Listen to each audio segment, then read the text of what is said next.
Welcome to QC Skaters and Players!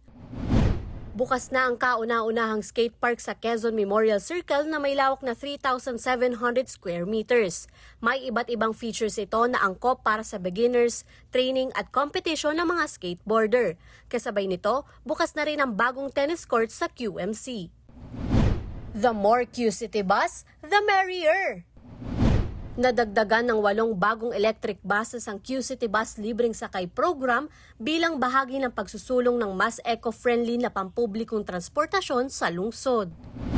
Nakiisa si Mayor Joy Belmonte sa pagdiriwang ng ika-14 na anibersaryo ng Sagip-Saka na pinangunahan ni Senador Kiko Pangilinan sa MICE Center.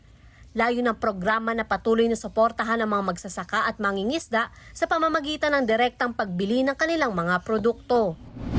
Suportado ng Lungsod Quezon ng mga magsasaka sa Atok Benguet sa pamamagitan ng pagbili ng kanilang mga gulay upang mas palakasin ang kanilang kabuhayan. Ipinamahagi naman ng lungsod ang mga nabiling gulay sa mga miyembro ng QC Toda. Nakatanggap ng tig 10 kilong bigas sa mga kwalipikadong Q-citizens sa iba-ibang distrito sa QC sa ilalim ng Assistance to Indigent Individuals or Families Program ng National Government katuwang ang Lungsod Quezon.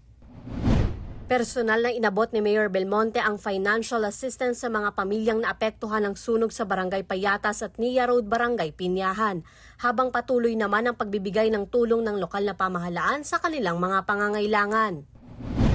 Pumirma ng Memorandum of Agreement ang Quezon City Government, Park Inbay Radisson North EDSA at Bureau of Jail Management and Penology National Capital Region para palawakin ang food and beverage training program para sa persons deprived of liberty sa Quezon City Jail Male Dormitory. Sa ilalim ng No One Left Behind program, layo nitong hubugin ang skills ng mga PDL para sa hotel-related jobs at tulungan silang makapagsimula muli.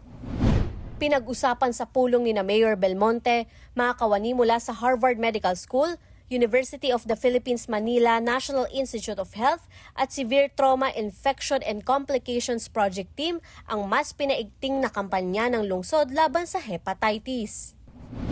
Opisyal nang binuksan sa publiko ang Timeless an exhibit of artwork sa North Wing ng House of Representatives.